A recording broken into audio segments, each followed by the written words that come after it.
The Amazing World of Gumball is a high-quality series, but like all shows, it has episodes that the community considers bad.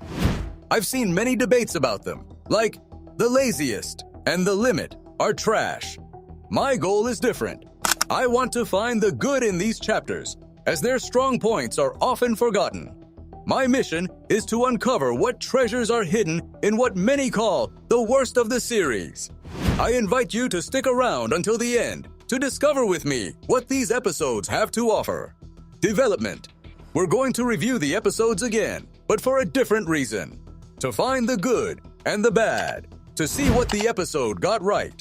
The strong points and good moments are often overshadowed in discussions about them, and I'm more interested in seeing what even the worst episodes have to offer.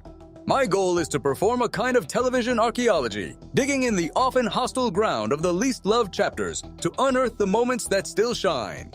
This analysis will be subjective, as it is based on my personal ranking of the 20 worst episodes. Although it's been a while since I did that, so I've changed some to be more in line with my current opinion. The reevaluation of these episodes has allowed me to see them with a new perspective, noticing details I overlooked at the time. Here are the episodes analyzed. Season 1, Episode 11, The Laziest. The episode kicks off with a classic series premise. Richard, in his infinite laziness, claims to be the laziest person in all of Elmore. To prove his point... Hi, this is Lazy Larry. Hey Larry, it's Go... But I'm too lazy to pick up the phone. To prove his point, he challenges Gumball and Darwin to a laziness contest, where the loser has to do the household chores. The boys, despite their best efforts, can't even come close to their father's levels of inactivity. Desperate, they resort to a crazy solution. They seek out Larry, the hardest working man in town. They discover that before his transformation into a workaholic, he was known as Lazy Larry. To revert his personality, Gumball and Darwin set out to ruin his life, taking away his car, his house, and his girlfriend. Although they succeed in making Larry fall into a deep depression and regain his old laziness, Richard still wins the contest. The Larry subplot, while funny, doesn't quite mesh with the main story, but the idea of laziness as a challenge is very creative. A point in its favor is that most of the action takes place in the Wattersons' living room, which demonstrates the writer's inventiveness in generating comedy in a limited space. Season 1, Episode 16, The Kiss. This is the first episode to feature Granny JoJo, who comes to the Watterson house to babysit the children. Her first action, a kiss on the mouth to Gumball, leaves him completely traumatized. Gumball can't eat, sleep, or do anything without thinking about the kiss. Darwin, in a desperate attempt to help his brother, tries to make him go through even more disgusting experiences. The narrator admits that he doesn't hate this episode, as it belongs to the first season, a time when the series was still defining its identity. You can see how the characters were developing, showing their more original versions. One aspect that stands out is Granny JoJo's humor, a television nerd with a very carefree attitude. Her presence is memorable, as she is able to force Aeneas to carry her up the stairs, which gives rise to Demon Aeneas, one of the most iconic moments of the series. In summary, the episode is considered a win for everyone, as despite its cringe premise, it gives rise to moments that have stayed in the memory of fans. Season 1, Episode 19, The Robot. This episode marks the first major appearance of Bobbert, the class robot. At the beginning, Gumball and Darwin encounter him after he gets made fun of for being too robotic and rigid. Moved by pity, the boys try to help him act more human so he can make friends. However, in an unexpected twist, Bobbert takes their advice a bit too seriously. Instead of simply copying their behaviors, he decides the best way to be more human is to completely steal Gumball's life. Bobbert locks Gumball in a locker and impersonates him, but his imitation is so imperfect and robotic that it's hilarious. Despite this, and the fact that he acts completely strangely, no one in Gumball's family or his friends notices the change, which becomes one of the best running jokes of the episode. Despite being an early chapter, the narrator considers it a very good episode. Although he initially disliked it, he has come to appreciate it, especially now that Bobbert has become a beloved side character. The climax of the episode is, without a doubt, the final battle in the Wattersons' backyard. Bobert's transformation into an upgraded combat form is epic and demonstrates the incredible power he possesses. The narrator highlights that Bobert's base form is already very powerful, but his transformation turns him into a monster. The scene is visually stunning and solidifies Bobert as a formidable and cool character.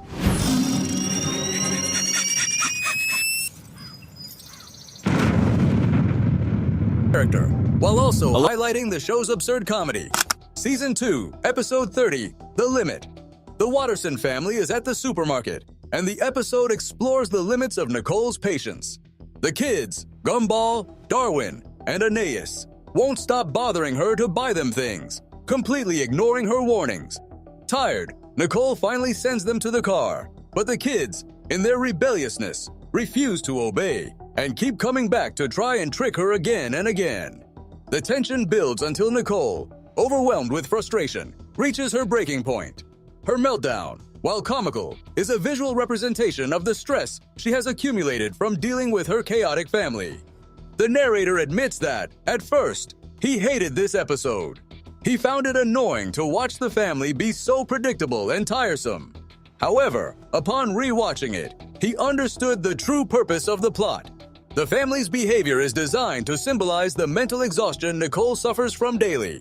The episode uses the supermarket setting very creatively for comedy.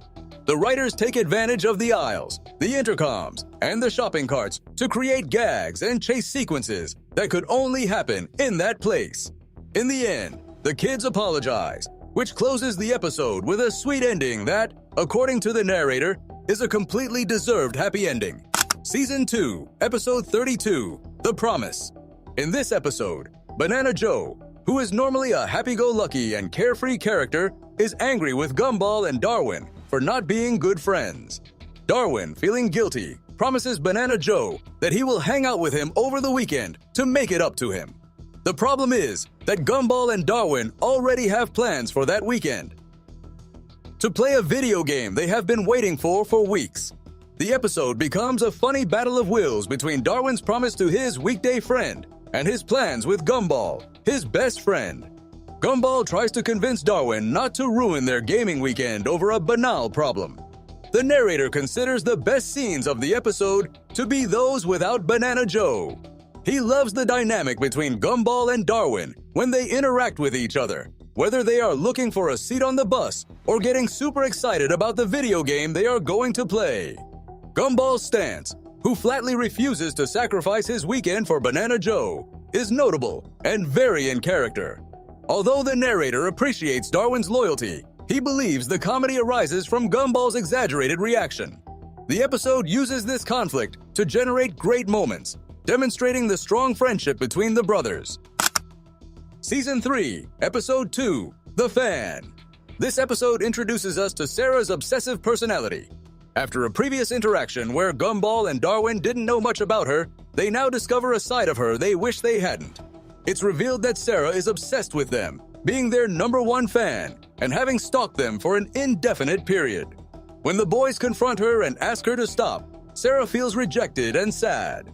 To make it up to her, Gumball and Darwin decide to apologize in an unusual way, by recreating a scene from a fanfic she wrote herself. The story is a parody of a romantic drama, with a level of detail that is both unsettling and comical. The narrator admits that he doesn't like the premise of the stalking, as it's hard to feel sorry for Sarah when her behavior is so invasive. However, what he finds fascinating is the meta aspect of her character.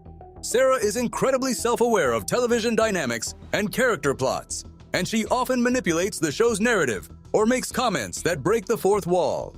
This characteristic becomes a starting point for future episodes that are highly celebrated by the community, such as The Shipping and The Test, where her meta-awareness is fundamental to the plot's development. Season 3, Episode 14, The Move. This episode focuses on Clayton, a character known for his inability to tell the truth and his power to shapeshift to fit the stories he invents. In this chapter, Clayton is still a compulsive liar who fabricates an alternate reality where he and the Watterson brothers are much cooler and more popular than they actually are. Gumball and Darwin are forced to try and help him stop lying, but their attempts only get them into more trouble. The narrator's main criticism is that, despite the character's potential, Clayton is not developed enough and doesn't use his cool shape-shifting ability throughout the episode. Instead of focusing on Clayton's abilities, the episode veers into a side plot that the narrator finds oddly amusing. The scenes where Tobias tries to flirt with every girl in school, using clumsy pickup lines he learned from the internet. The relationship between Clayton and Tobias, a character the narrator describes as pathetic, turns out to be an unexpected comedic highlight, as their personalities curiously overlap. Despite the main plot feeling underutilized, the absurd jokes and side scenes make the episode a bit more memorable. Season 3, Episode 24, The Man. Granny Jojo, These kids, man. known Here's for the being blue one. Here I am. Say Jojo, my known for name. being a grumpy and often depressing woman, finds unexpected joy in her life. She has found a boyfriend, Louis. Their relationship is a breaking point for Richard, who cannot accept a stranger becoming his stepfather. Richard, who still lives in the fantasy that his own father will one day return after leaving to buy milk decades ago, feels betrayed and confused. The episode focuses on his internal struggle to accept Louis and, on a deeper level, to deal with his father's abandonment. The narrator reveals that, in the past, he didn't like episodes with a sad or emotional Richard, but over time, he has come to empathize with his pain. This plot opens the door to exploring Richard's family history, which is always a good point for a main character, as it adds layers of complexity. In addition to the emotional weight, the narrator highlights that this episode also brings with it a peculiar, dad joke humor that, in his opinion, is some of the best in the series. Season 6, Episode 43, The BFFs. The episode begins with the arrival of a strange, Furby-like character named Fuzzy. Gumball is excited to see him, introducing him as his BFF, best friend forever, a friend he had before Darwin. Darwin becomes wary and jealous of Fuzzy, suspecting there's something off about him. His intuition turns out to be correct, as Fuzzy is revealed to be an evil being who lures Gumball into the woods with the intention of trapping him for an eternal playtime. The main plot centers on Darwin's struggle to save his brother. The narrator confesses that while he loves the comedy that arises from Darwin's jealousy, which turns him into a ball of sass and sarcasm, the plot of this episode feels slow and uninspired. Unlike other chapters, which use every second to develop the story or comedy, this one feels like a rehash of previous ideas, a bit weak in its execution. Despite this, the humor that comes from Darwin's jealousy and his subsequent attempt to save Gumball is what, in his opinion, makes the episode worth mentioning. Season 3, Episode 22, The Bros. This episode delves into Darwin's insecurities when the relationship between Gumball and Penny becomes more serious. After the couple's first kiss, Darwin feels left out and fears that Penny will steal his brother. This fear leads him to develop an obsessive and stalking behavior towards Penny, which eventually causes a temporary breakup between her and Gumball. The narrator confesses that he doesn't like seeing this side of Darwin, as he prefers his usual role as the voice of reason. However, the episode is salvaged by some hilarious moments. The climax of the episode, according to the narrator, is the basketball game scene. Darwin, in a fit of jealousy and frustration, becomes an incredibly skilled player, comically humiliating Penny with an aggressive flair. This scene is described as a moment of pure hater energy that is so over the top it's funny. It's in these types of situations that the episode finds its strength, rather than in the main plot. Although the central premise can be uncomfortable, the well-executed side scenes and gags manage to rescue the episode and make it memorable. Season 4, Episode 22, The Girlfriend. This episode is widely considered the worst of the entire series, and for good reason.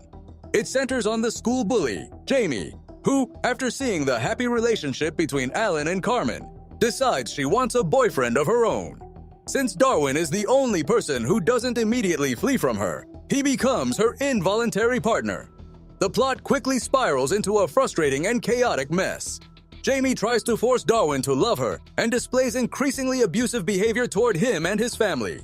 Gumball tries everything in his power to convince Darwin to end the relationship, but Darwin, in his complete naivety, believes he can simply ride out the storm and wait for Jamie to change her ways. The narrator believes that the plot is an outright disaster, handling a deeply sensitive subject like abusive relationships, in a clumsy and irresponsible manner. It's hard to watch, and Darwin's passivity in the face of Jamie's behavior is incredibly frustrating.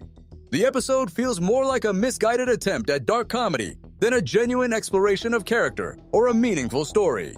Despite all the chaos and the justified criticism, the narrator finds one single bizarre flash of genius in a completely random moment.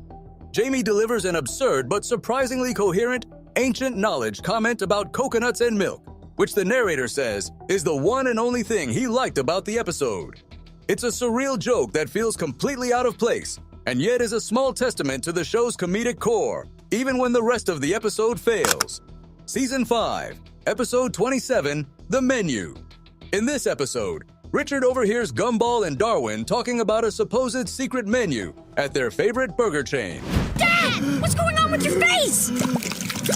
I think it's sword! What's that? Sweat made out of... Joyful Burger. Richard becomes obsessed with the idea and launches into an epic mission. He must eat a burger from every one of the countless Joyful Burger locations in Elmore to unlock the mysterious dish. As he progresses on his mission, the narrator describes how Richard's health grotesquely deteriorates. His skin becomes greasy and his organs work overtime just to keep him alive. The mission culminates in a final scene that the narrator describes as one of the most disgusting in the entire series, with Richard on the verge of exploding from overeating, unable to taste the final dish. The narrator admits that, at first, he found this episode difficult to watch because of the disgusting final scene. However, upon rewatching it, his opinion completely changed. He now considers it a great episode because it works as a brilliant critique of the fast food industry and big corporations. The episode addresses themes such as labor exploitation, animal cruelty, and the negative health impact of fast food. What the narrator likes most is the arc of Gumball and Darwin, who go from creating food with love to being part of a heartless corporate machine. A very subtle and effective social commentary. Season 5, Episode 33, The Worst. The entire Watterson family, Gumball, Darwin, Aeneas, Nicole, and Richard, has a terrible day, each for different reasons.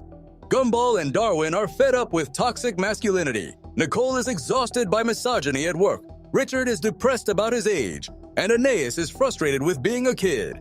Upon arriving home, they get into an argument about who has the worst life. The solution they find is to swap lives for a day to walk in each other's shoes. As expected, everyone has an even worse day than before, and in the end, they all come to the conclusion that everyone's life sucks sometimes.